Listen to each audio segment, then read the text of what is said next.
guys, it's Miss T back with another video. I hope you guys are wearing your masks, staying safe and healthy. Halloween is coming up, so today I'm going to be reading a couple poems out of the Spooky Rhymes and Riddles book, and I hope you guys enjoy.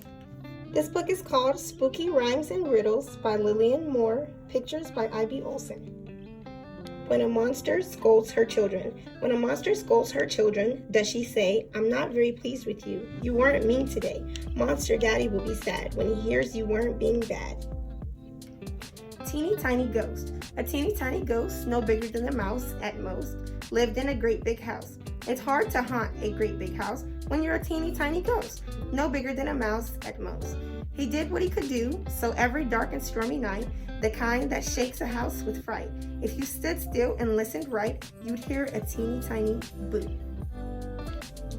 It's right behind you, creeps on the ground, follows you home, does not make a sound. Better turn around. It's your shadow.